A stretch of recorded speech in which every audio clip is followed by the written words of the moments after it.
And when it comes to Brock, the all too familiar retail infomercial phrase, "Wait, there's more," comes to mind.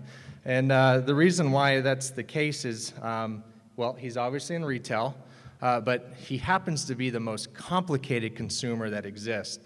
Sorry, Brock, you know it's true. I just have to share it with the group here. And you're going to find out that he spends a lot of money, yet he's complicated. And you have to ask, why is that? Why does he spend a lot of money? Well, it might be because he's intimate with two women. He is married, and yes, I'm in HR, and I just said that. And they happen to both care about him a lot and take care of him, and you'll find out a little bit more about that in a minute. He hates shopping. Yes, he's in retail. So where's the connection? Well, he spends a lot, remember, but why is that? Well, bottom line, it's because he's all about personalization. He believes in connecting with the consumer one-to-one wherever they are. And he's going to show you that if you do it right, there's a share of the wallet for all of us in it. So please welcome to the stage my friend, Brock Weatherup.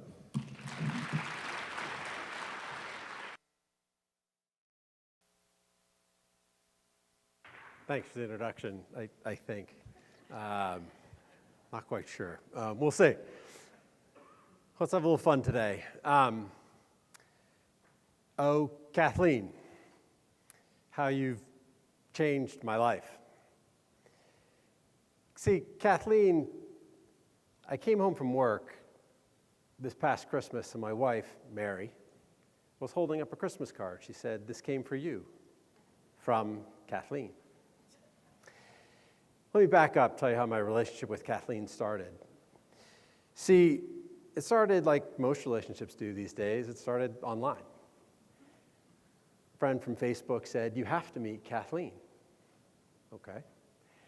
So here's how you connect with her, and okay. So emailed her. Started emailing back and forth, started asking me a bunch of questions. What did I like to do? Where did I like to go? What was I interested in? Okay. Then she said we should talk on the phone. It's a big step in a relationship, especially one where I hadn't met this person and I was married. And so we got on the phone. Super nice. We talked about, again, a little bit deeper into what was important to me. What did I really care about? What were things that I wanted? She asked me to send her pictures. Okay, not those kinds of pictures. Get your head out of the gutter. And, okay, took another step. She started sending me things, boxes full of things. And you know what? They were really cool. It was great. Made me feel terrific. See, at the end of this, my wife, Mary, really likes Kathleen also. And the punchline here is, well, Kathleen is my personal stylist from Trunk Club. So for those of you who don't know what Trunk Club is, it's an online service that, there she is. It's an online service that basically allows you to get clothes that's sent to you, and you can try them on. She outfitted me today. See, because as Brian said, I really actually do hate shopping. Like maybe many men, I just really hate it. I don't like doing it. I'd rather work at REI and go to the outdoors. That's the place I'd like to spend my time. And the fact of the matter is, and the reason why I'm telling you about Trunk Club today is it's to me a great example of personalization. And truly the value of personalization and what it can bring to it, because it does three things. First, it gets me to spend a lot more money.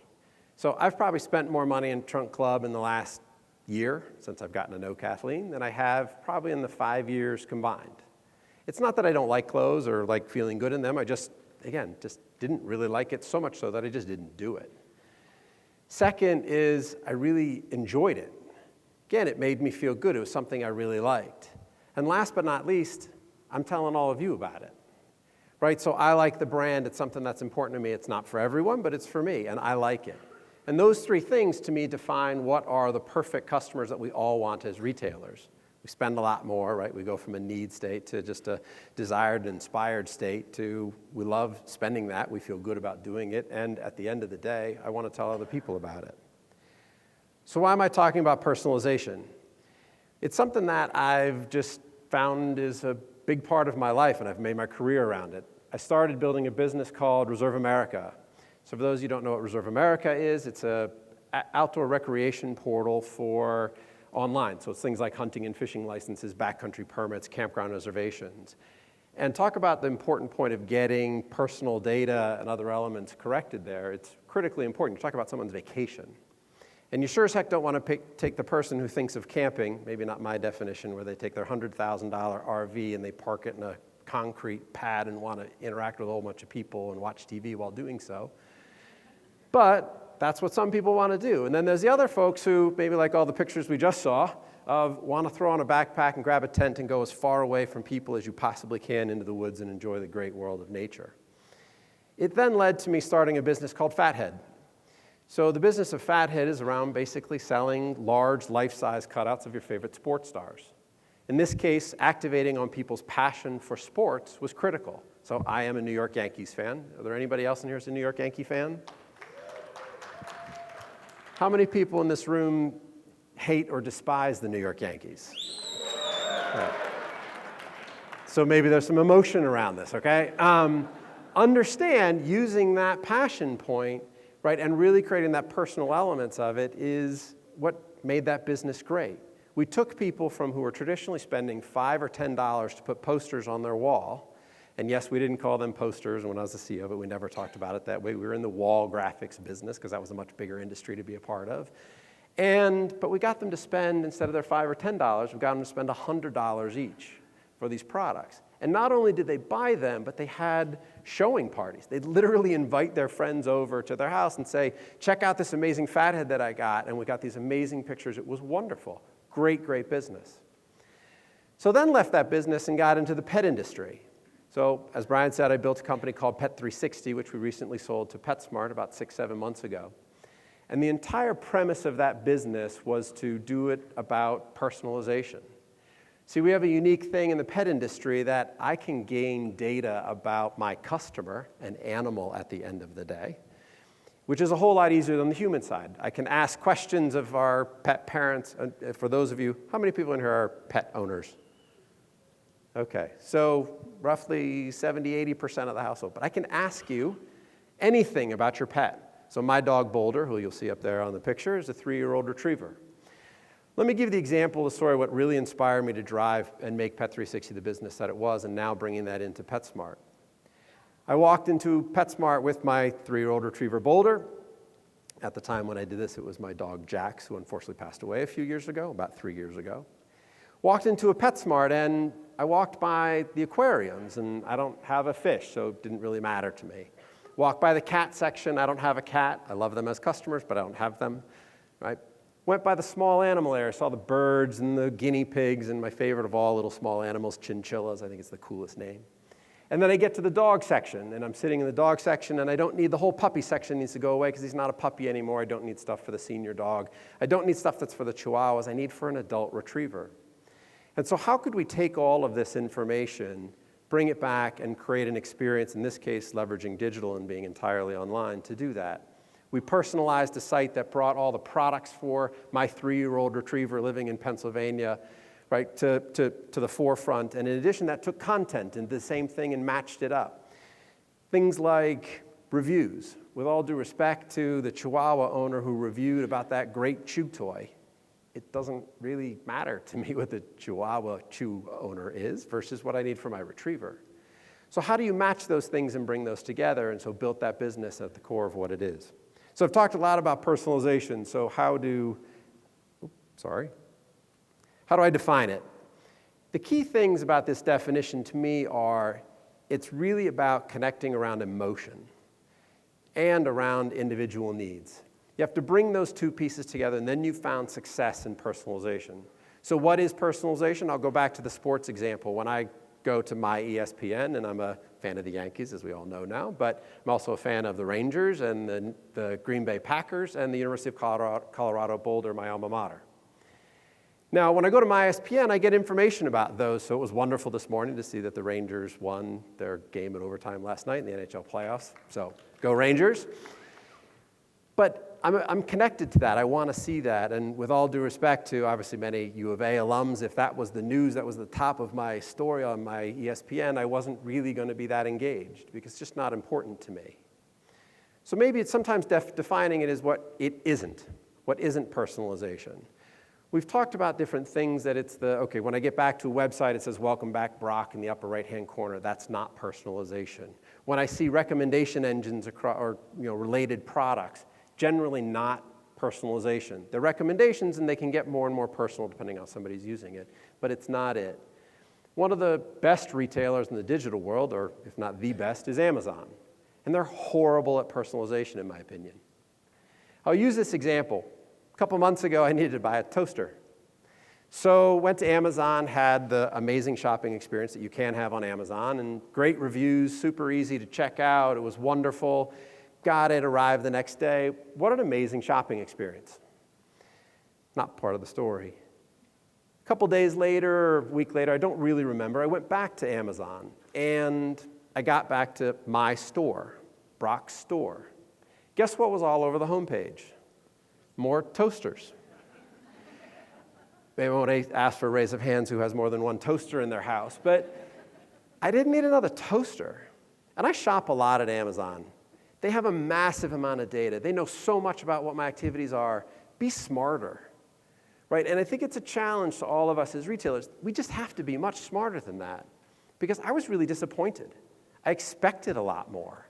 And I think we've all had that sort of experience when we've interacted with things. And the reason why I think I'm disappointed about that is consumers, and especially you can go generationally from younger to older, our expectations are that you know who I am because we're living our lives that way. If you think about how you're consuming information or what you're doing in all the rest of your time outside of retail, it's all personalized. When you go on Facebook, you're liking and unliking, you're hiding. We all had that friend for a while who wanted to show every meal of their day, and we hid them, right? We said, thanks, but I don't need to know that. Right? Think about LinkedIn, think about Twitter, think about your Google News feed, think about whatever you're accumulating throughout your day of information, and it's entirely personalized. I actually now still read the physical newspaper for one reason and one reason only. It's because it actually expands what I'm receiving. Because everything else I'm receiving in my life is personalized.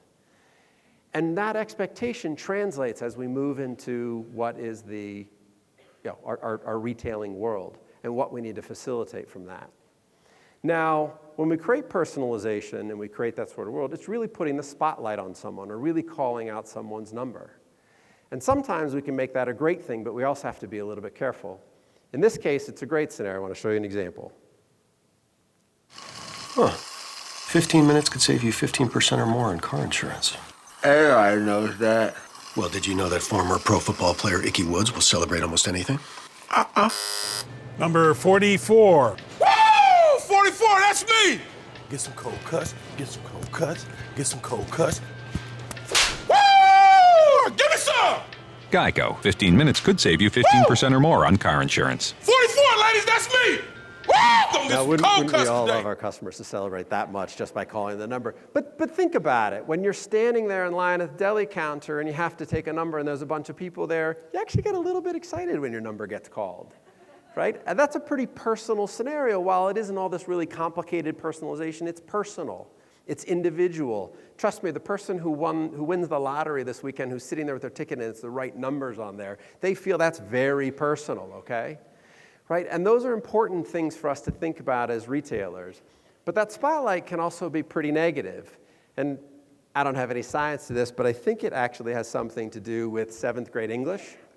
So when the teacher came around and was pointing to me and said to me, where's your homework? What are you doing? Why haven't you done this? Why aren't you paying attention? I hated that personal approach. I didn't like that focus and spotlight on what I was trying to do. If I walked around here right now and I said, okay, in the orange sweater, stand up and say something amazing to this group right now. You don't have to, I'm sure you would. But that doesn't feel good probably, right? It's not that spotlight that you want to facilitate. A company that to me does a great job with it and does it in very simple ways is Starbucks. So for those of us who visit our regular Starbucks and you walk in, you get recognized. It's nice. It feels good. Hey, Brock, how you doing? How's your day? Oh, you want the regular? Sure, absolutely. Then your name gets called afterwards and you build up a relationship with it. It's a really powerful element that has us get excited about that relationship and what we do. Now, if you think about that sort of scenario in my town of Wayne, Pennsylvania, there's a Dunkin' Donuts down the street, and unfortunately, I have to talk to Annie about this, the parking lot is really a pain in the rear to get into and out of the Starbucks. So sometimes it's really crowded, and I want to get my iced tea, and so I go down the street. There isn't a Tivana. I have to go to Dunkin' Donuts. But the thing that's interesting in what they've developed in that relationship, because they have created a personalized relationship with me, is I almost feel like I'm cheating on my barista at Starbucks, right? Because I've gone down the street to Dunkin' Donuts. It's kind of like if I go clothes shopping, yes, at Macy's, right? I feel like I'm cheating on Kathleen, right? It's important for us to facilitate those things and create what that scenario is. To me, there's two foundational elements of what that might be in order to be really advantageous in delivering personalization to what we do. As retailers, we'll all execute differently. It'll all be different on how we actually touch the customer. But there's two core foundational elements of what we need to do. One is it's got to be an organizational DNA. It has to be everywhere throughout that organization. Consumers aren't expecting that you'll allow to be able to be treated differently from when I'm shopping online or I'm in the store or my app or I call customer service or any other component that I'm looking at. It has to be in the DNA of that. And then you add that with data, and importance in data, almost more than obviously volume of data, is quality of data. And if you have DNA in the organization that really is thinking about personalization, they're going to really care about what is the quality of the data as it comes into, so they own it, and it needs to be activated. Those things work together to create the platform with which you can go out and do that.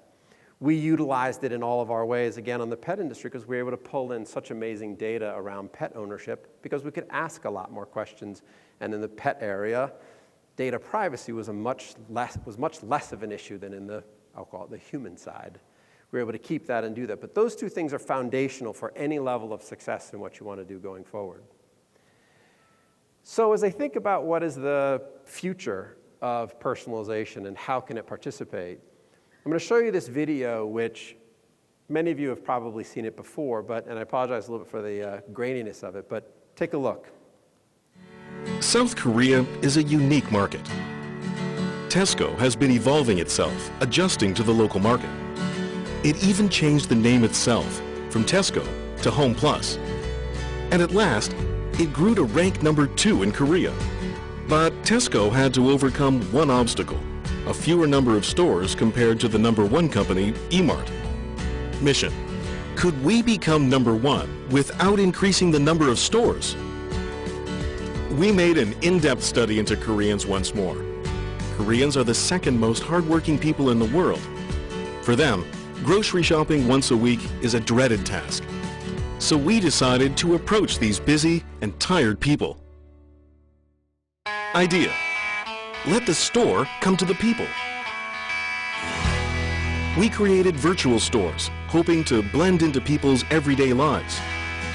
Our first try was subway stations. Although virtual, the displays were exactly the same as actual stores, from the display to the merchandise. Only one thing was different. You use smartphones to shop. Scan the QR code with your phone and the product automatically lands in your online cart.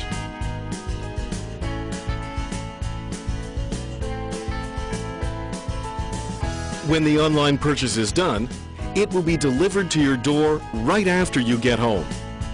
People can relax more after work and on weekends. 실제로 보면서 사니까 진짜 더 좋은 것 같아요. 편하기도 하고. Result: people can shop at Tesco Home Plus wherever they go without having to visit the actual store. Moreover, we could change their waiting time to shopping time. After this campaign, online sales increased tremendously. Through this campaign, 10,287 consumers visited the online Home Plus mall using smartphones. The number of new registered members rose by 76%, and online sales increased 130%. Currently, Home Plus has become number 1 in the online market and is a very close second offline.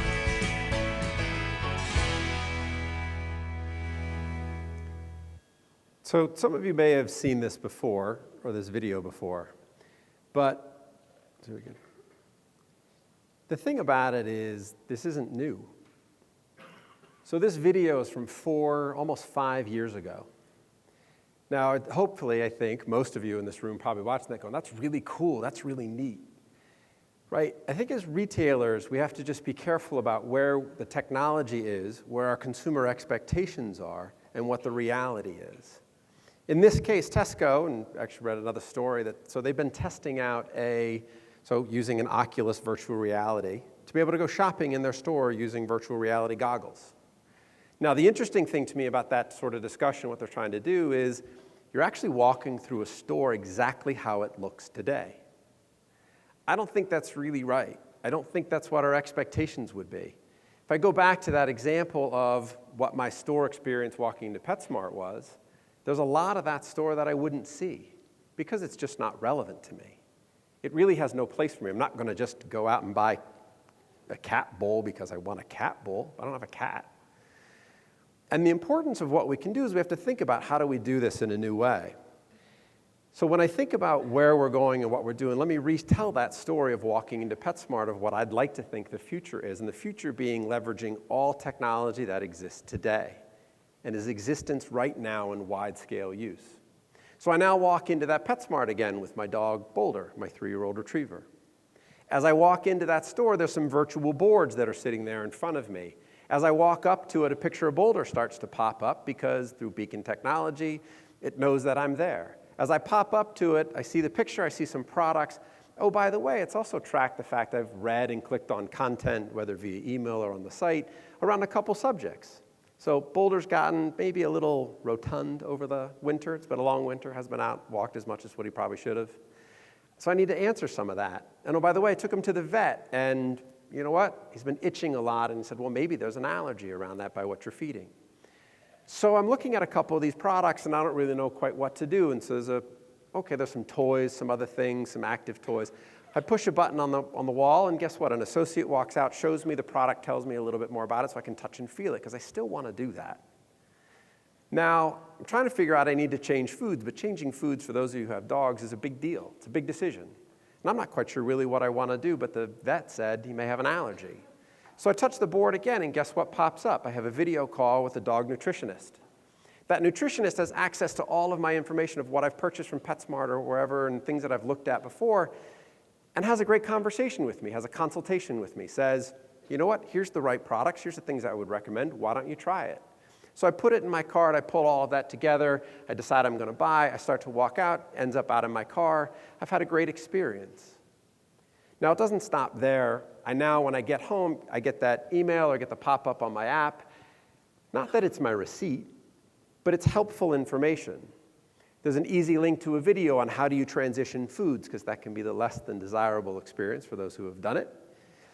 How to play, how to be active, how to engage with the toy that I bought. All those things adding to the mix. All those things make that entire cycle a much better thing. And all of those technologies and all of those components, again, are nothing new. They've been in existence in wide scale in lots of places. We just haven't put them together. I'd argue relative to our retail industry that the gap between what we can technologically do and what we are actually doing and where the consumer's expectations are, especially as generationally more of the younger generation moves into utilizing this, that we have a long way to go, and we really have to think about that, and we have to push much, much further. We've heard about some really amazing things that are there and what we're driving for, but the consumer's expecting such a high level, and oh, by the way, where they are today, they're going to be exponentially further than that, not but a couple years from now. And that, to me, is both one of the most challenging things, but also one of the most exciting things that we as a retail industry are facing, and I'm excited to do within PetSmart. And with that, thank you very much.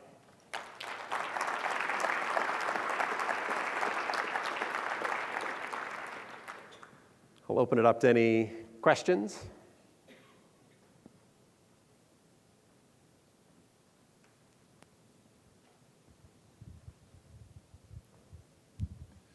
Do you see personalization pushing its way into the store, into the physical bricks and mortar environment, and if so, how? I think it has to, and I think the expectation, I think there's some conversations earlier about how we walk in so armed with the supercomputer that sits in our pocket. And the expectation is that you know me. And I think, again, another conversation happened earlier was the challenge of how do we activate our associates or our store employees or whomever's creating that sort of interaction and getting the data in front of them. You know, there's a lot of tools today of, so in our world, in PetSmart, right, we've put iPads in stores like a lot of folks have, just to help us extend the aisle, because in the pet industry, a lot of products can go, it's a very long tail of merchandising. And so to pull those in and how do you activate that, the expectation is that when I'm coming in and interacting with that, we have to be responsive to that, because that's our expectation, or that's the consumer's expectation. And there's a lot of tools, and again, they're not that difficult, but they're hard to execute. I mean, they're simple in theory, right? You can say, oh, sure, just put it all together, and magically, voila, it all happens. And I think that's where those two things need to come together. And the ones who get that right, you know, are the ones to me that are going to really win. Frankly, use some great examples within REI of that sort of connection of what trails am I going on, what hiking am I doing. That's a personal connection that's highly emotional. And that's why that customer wins in a long-term dedication to REI. And I think those are so critical because they have to be touch points. And going back to, it can't be just the data, it has to be the DNA. And bringing those two pieces together to allow that to happen, I think, is just absolutely critical.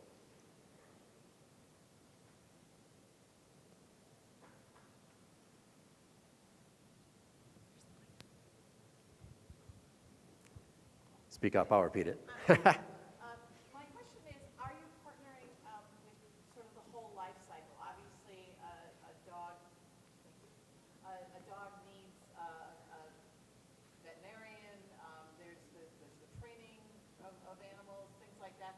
Are you thinking about that whole lifestyle and life cycle experience in addition to just the things you specifically are selling, and how are you bringing that into the customer experience? Yeah, so how do we address the whole life cycle of pet ownership, and how does that bring into it? My belief is we have to participate at that entire element, or we're not doing our job of actually connecting with pet owners. A part of Pet 360, as we built that business, was we built a content site called PetMD, so WebMD for pets, right? All the information that you'd want to have around the health and well-being around your pet.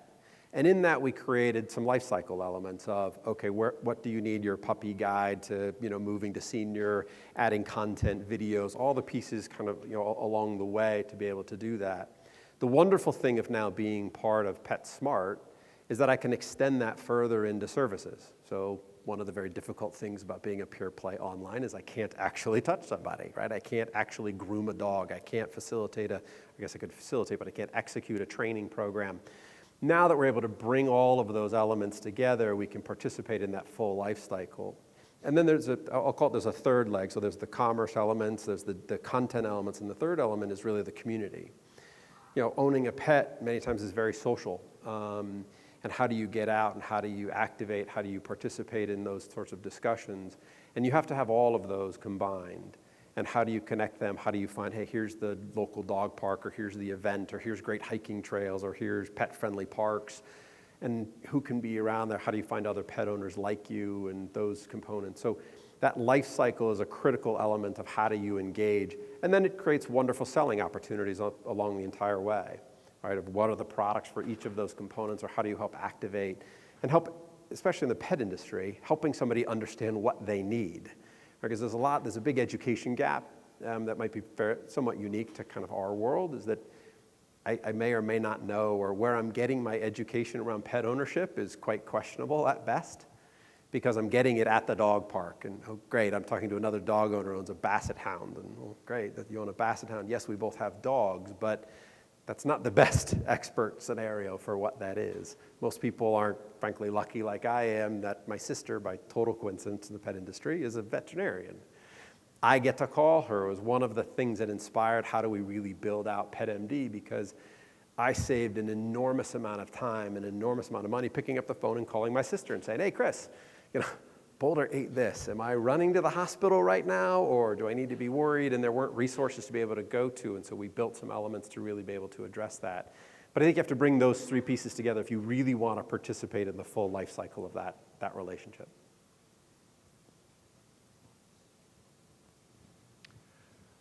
You talked about personalization as being important in store, and I cannot help thinking that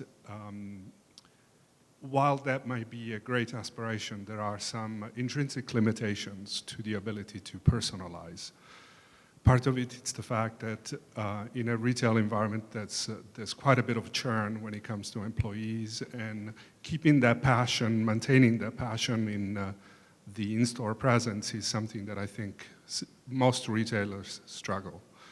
I'd be curious as to what you think PetSmart would do differently and what you think retailers in general should do differently there.